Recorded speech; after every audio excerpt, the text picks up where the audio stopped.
Здравейте на всички, аз съм Теди и това е unboxing и ревю на Kangaroo Box Mini. Искам преди всичко да кажа, че това видео не е с цел реклама, а просто искам да покажа на повече хора как да се откажете от цигарите по безвреден и наистина приятен начин. Тези електронни цигари не са обичайните, които сме свикнали да виждаме на българския пазар. Те са от ново поколение, регулируеми устройства, които имат вграден чип в тях и нямат проблемите на старите, с които много от нас са се сблъсквали. Преди да започнем, прочетете тази кратка информация.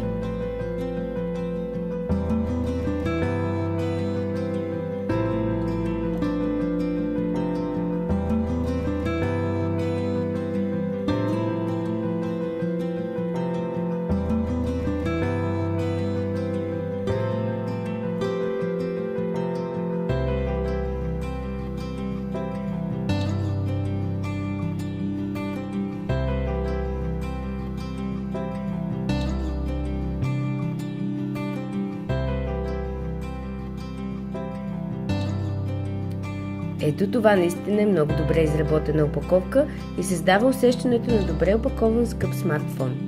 Kangaroo Box Mini се предлага в два цвята – бял и черен, както виждате на кутията, този е Black Edition или по-точно черният модел. Да започнем с отварянето на кутията.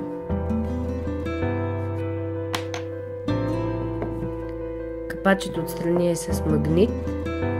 И както вече казах, това е един от най-добре опакованите модове на пазара. И най-отгоре виждаме книжката с инструкции. Всичко е добре описано и обяснено с снимки. Лепенки за батерията в червено, които след мъничко ще ви покажа за какво точно се използват. Сертификат за автентичност. И опътване, в което е обяснено как да подготвите изпарителите си и в зависимост от това каква течност използвате със съответните ватове за най-добри резултати. Преди да разгледаме мода и танка, да погледнем допълнителните неща под него. Имате допълнителен изпарител 1,5 ома RBA изпарител, което идва от английската дума Rebuildable. Това значи, че ще може сами да си поправяте или ребилдните изпарителя. По този начин вече няма да е нужно да давате излишни пари за изпарители. USB кабел, винчета и малка отверка, изпарители за RBA отдела и японски органичен памук. Би било хубаво да имате допълнително стъкло за танка, но уви. Между другото, ако си закупите само Subtank Mini, в комплекса ще получите такова. И идва време за най-хубавата част – Kangaroo Box Mini в целият си блясък. Да погледнем първо мода. Невероятно красив и създава приятно усещане при допир.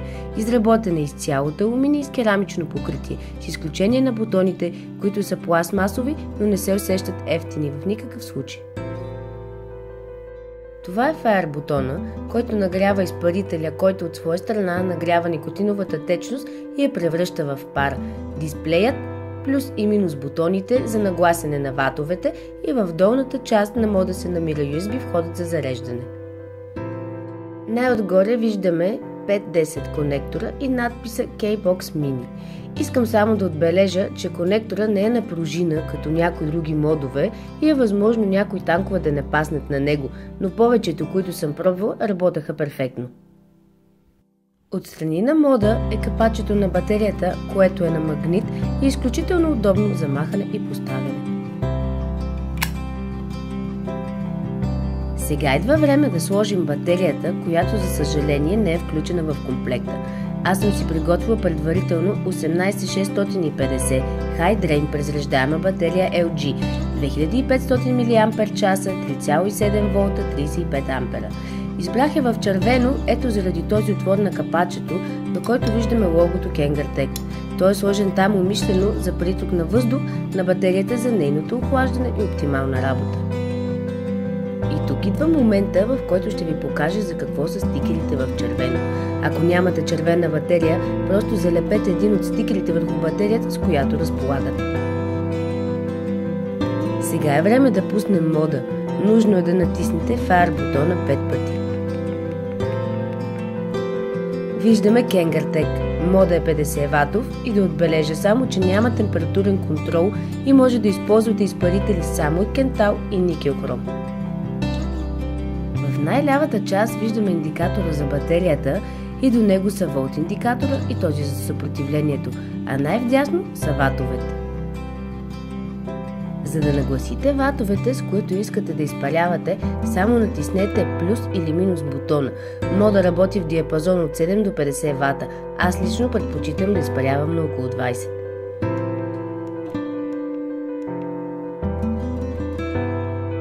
Сега да погледнем танка.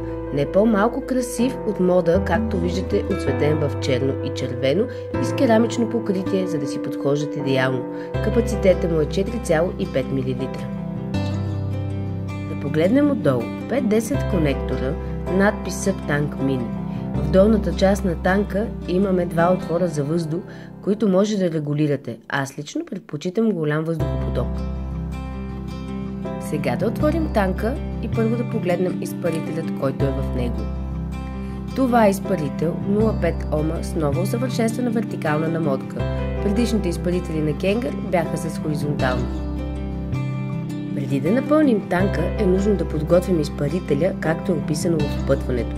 Трябва да поставим 1-2 капки никотинова течност, в противен случай рискувате да изгорите памука.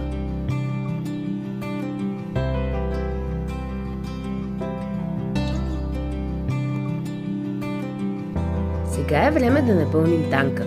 Ще използвам американска високо VG никотинова течност Papaya Milkshake Storm Juice на Hurricane Vapor от Nirvana и cigarette.com. Ще оставя линк в описанието. Скоро отвориха магазин на Цар Асен в София. Никотинови течности може да си бъркате по ваш вкус.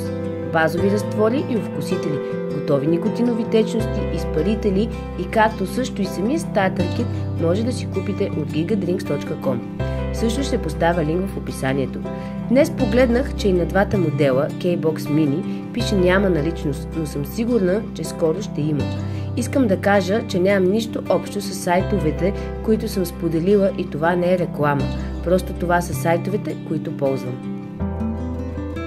Както вече виждате, танка е пълен. Сега трябва да изчакаме 2-3 минути, за да може органичният памук в изпарителя да попие хубаво никотиновата течност. Това се прави само защото е нов и рискувате да скъсите живота му. И така, мисля, че минаха 5 минути и сега е време да видим този невероятно красив мод в действие.